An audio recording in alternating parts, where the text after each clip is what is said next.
ప్రేమగల తండ్రి, మహోన్నతుడైన దేవ, భూమి ఆకాశములకు సృష్టికర్తవైన యేసుప్రభువా, ఈ యొక్క ఉదయకాల సమయంలో మా ప్రభు రక్షకుడు మీ ప్రియకుమారుడైన యేసుప్రభువారి పరిశుద్ధమైన జీవం కలిగిన నామములో మీ నివాస స్థలమైన తేజోమయం నిలిచిన పరిశుద్ధాలయములో చేరి మిమ్మలను పూజించడానికి మాకు ఇచ్చిన ఈ నూతన దినాన్ని బట్టి, నూతన కృపను బట్టి వందనాలు. రాత్రంతా కాపాడి భద్రపరిచినారు. తిరిగి మా ఊపిరి మాలో ఉంచి నాయన మరి మిమ్మలను స్తుతించే భాగ్యం ఇచ్చారు. ఈ ఉదయకాలం మాకు ఇచ్చిన రక్షణను బట్టి, పాపక్షమాపణ, నిత్య జీవాన్ని బట్టి మిమ్మల్ని స్తుతిస్తున్నాం. నాయన మరి మా పక్షంగా చేసిన ప్రతి మేలును బట్టి మిమ్మల్ని స్తుతిస్తున్నాం. మరి ఈరోజు ఇలాగ ఉన్నామంటే అది కేవలం మీ కృప, మీ దయాన్ని మేము నమ్ముచున్నాం. ప్రభా, మేము ఏపాటి వారము, మా జీవితం ఏపాటిది నాయన, అలాంటి మా మీద మీ కనుదృష్టి ఉంచుతున్నారు. దాన్ని బట్టి స్తోత్రాలు చెల్లించుకుంటున్నాం.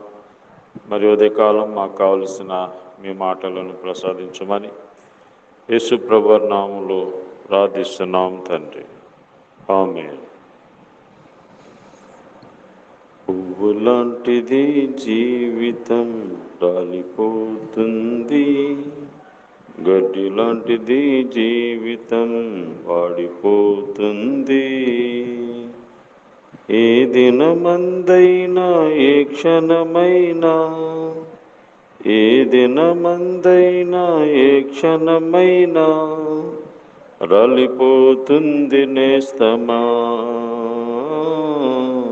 వాడిపోతుంది నేస్తమా. పాలరాతి పైన నీవు నడిచిన గాని, పట్టు వస్త్రాలు నీవు తొడిగిన గాని, పాలరాతి పైన నీవు నడిచిన గాని, పట్టు వస్త్రాలు నీవు తొడిగిన గాని, అందముల పైన కూర్చున్నా గాని, అందనంత స్థితిలో నీ ఉన్నా గాని, అందముల పైన కూర్చున్నా గాని, అందనంత స్థితిలో నీ ఉన్నా గాని, కన్ను మూయటం ఖాయం, నిన్ను మోయటం ఖాయం, కన్ను మూయటం ఖాయం, నిన్ను మోయటం ఖాయం. కళ్ళు తెరుచుకో నేస్తమా, కలుసుకో యేసుని మిత్రమా. పువ్వులాంటిది జీవితం రాలిపోతుంది, గడ్డి లాంటిది జీవితం వాడిపోతుంది. ధనమున్నదని నీవు బ్రతికిన గాని, డబ్బుతో కాలాన్ని గడిపిన గాని, ధనమున్నదని నీవు బ్రతికిన గాని, డబ్బుతో కాలాన్ని గడిపిన గాని, ధనము నిన్ను బ్రతికించదు తెలుసా, డబ్బు నిన్ను రక్షించదు తెలుసా.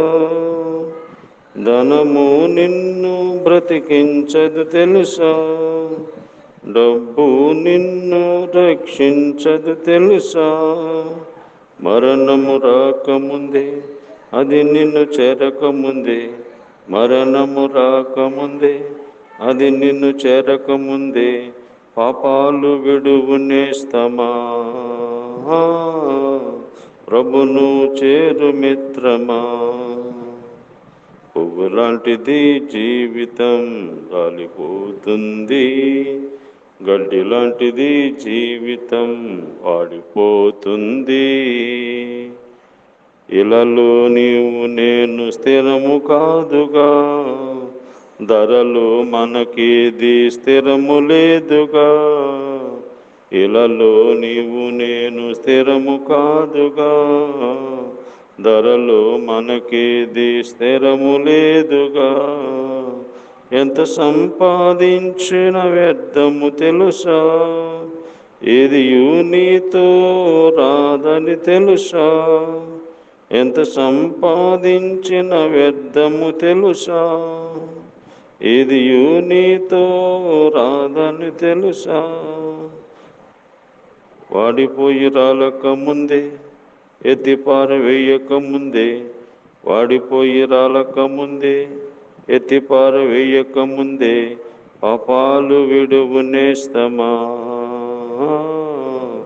యేసును నమ్ము మిత్రమా.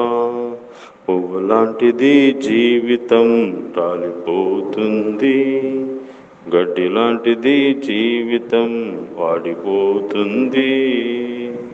ఏ దినమందైనా ఏ క్షణమైనా, ఏ దినమందైనా ఏ క్షణమైనా రాలిపోతుంది నేస్తమా, వాడిపోతుంది నేస్తమా. దేవుని యొక్క పరిశుద్ధ గ్రంథమైన బైబిల్ నుండి ఈ దినము దేవుడు మన కొరకు సిద్ధపరిచిన వాక్య భాగము యెషయా గ్రంథము 60వ అధ్యాయం. మొదటి మాట, నీకు వెలుగు వచ్చి ఉన్నది, లెమ్ము తేజరిల్లుము, యెహోవా మహిమ నీ మీద ఉదయించెను. దేవుడు తన ప్రజలైనటువంటి వారిని దీవిస్తూ ఈ మాటలు జ్ఞాపం చేస్తూ ఉన్నారు. దేవుని యొక్క వెలుగు మన మీదకి వచ్చినప్పుడు మనము ఇతరులకు వెలుగుకరంగా ఉంటాం. 3వ వచనములో, జనములు నీ వెలుగునకు వచ్చేది, రాజులు నీ ఉదయకాంతికి వచ్చేదారు. కాబట్టి మనము దేవుని యొక్క వెలుగు మన మీద ప్రకాశించినప్పుడు ఇతరులకు మనము వెలుగుకరంగా ఉండగలం. అందుకనే ప్రభువు అన్నారు, మీరు లోకమునకు వెలుగై ఉన్నారు. ఒకప్పుడైతే మీరు చీకటై ఉన్నారు, ఇప్పుడు ప్రభునందు వెలుగై ఉన్నారు. కాబట్టి మనము ఇతరులకు వెలుగుకరంగా ఉండాలి. మీరు దేవుని కుమారులగినట్లుగా మీ వెలుగుని, సత్క్రియలు అనే మీ వెలుగుని లోకములో మీరు కనబడనివ్వడి. కాబట్టి మనము మన సత్క్రియల చేత దేవుని యొక్క వెలుగుని లోకంలో ప్రసరింప చేయాలి. వెలుగుకరమైన జీవితం జీవించాలి. చీకటి సంబంధమైన క్రియలు విడిచిపెట్టి తేజోవాసులైన ఆ పరిశుద్ధుల యొక్క యుద్ధోపకరణములు ధరించుకోవాలి. కాబట్టి మనము లోకమునకు వెలుగుగా ఉండాలి. వెలుగు మంచితనము, నీతి, సత్యము అని వాటిలో కనబడుచున్నది. వెలుగు పరిశుద్ధతను చూపిస్తూ ఉంది, నీతిని, సత్యమును, మంచితనమును చూపిస్తూ ఉంది. ఆ విధంగా మనము ఇతరులకు మనము మంచి మేలు చేసేవారిగా ఉండాలి. రెండవదిగా లేవీకాండము 9వ అధ్యాయము 23వ వచనములో, మోషే అహరోనులు ప్రత్యక్షపు గుడారములోనికి పోయి వెలుపలికి వచ్చి ప్రజలను దీవింపగా యెహోవా మహిమ ప్రజలందరికీ కనబడెను. దేవుని మహిమ ప్రజలందరికీ కనబడెను. మోషే అహరోనులు ప్రత్యక్ష గుడారం లోపలికి పోయి వెలుపలికి వచ్చి ప్రజలను దీవింపగా, దేవుని మహిమ మన మీద ఉన్నప్పుడు ఇతరులను దీవిస్తాం, ఇతరులకు మనం దీవెనకరంగా ఉంటాం. మోషే అహరోనులు దేవుని ప్రజలకు దీవెనకరంగా ఉన్నారు. కాబట్టి మనం కూడా ఏ ప్రజల మధ్య అయితే ఉంటున్నామో ఆ ప్రజలకు మనం దీవెనకరంగా మేలుకరంగా ఉండాలి. అందుకని దేవుని మహిమ నీ మీద ప్రకాశించుచున్నది. కాబట్టి మనము ఇతరులకు మనము దీవెనకరంగా ఆశీర్వాదకరంగా ఉండాలి. యోసేపు ఐగుప్తు దేశం వెళ్ళినప్పుడు యోసేపు ఆ ఇంటికే కాకుండా ఆ దేశానికి ఆశీర్వాదకరంగా జీవించాడు. యోసేపు అడుగుపెట్టినప్పటి నుంచి ఆ కుటుంబము దీవించబడింది. కాబట్టి మనము ఇతరులకు దీవెనకరంగా ఉండాలి. ఎవరికి ఇబ్బందికరంగా ఉండకుండా, ఎవరికి హాని చేయకుండా, ఎవరికి కీడు చేయకుండా మేలు చేసేవారికి ఉండాలి. మూడవదిగా హగ్గై గ్రంథము 2వ అధ్యాయము 9వ వచనములో ఈ కడవరి మందిరం యొక్క మహిమ మునుపటి మందిరం యొక్క మహిమను మించునని సైన్యములకు అధిపతి యెహోవా సెలవిచ్చున్నాడు. ఈ స్థలమందు నేను సమాధానము నిలుపును అనుగ్రహించెదను. ఇదే సైన్యములకు అధిపతి యెహోవాకు. దేవుని మహిమ మన మీద ప్రకాశించినప్పుడు సమాధానకరంగా ఉంటాం. సమాధానం. దేవుడు ఈ స్థలమందు సమాధానము అనుగ్రహించును. కాబట్టి దేవుని మహిమ మన మీద ఉన్నప్పుడు మనకి శాంతి సమాధానం కలుగుతుంది. ఈరోజు ఎంతోమంది జీవితంలో శాంతి లేదు, సమాధానం లేదు. కారణం ఏంటి? దేవుని మహిమ లేకపోతే అక్కడ సమాధానం ఉండదు. అందుకనే దేవుడు తన మహిమను మనకి ఇవ్వడానికి కలవరి శిలువలో నీ కొరకే ప్రాణం పెట్టాడు.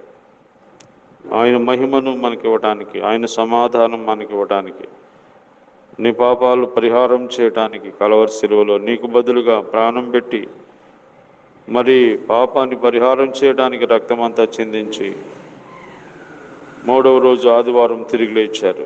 మరణాన్ని జయించారు. మరణం ఓడిపోయింది. కాబట్టి ఇప్పుడు ఆయన మహిమను మనకి ఇవ్వడానికి ఆయన మాట్లాడుతున్నాడు. కాబట్టి దేవుని యొక్క వెలుగు మనం కలిగి ఉండాలి. దేవుడు మన మీద ప్రకాశించడానికి సిద్ధంగా ఉన్నాడు.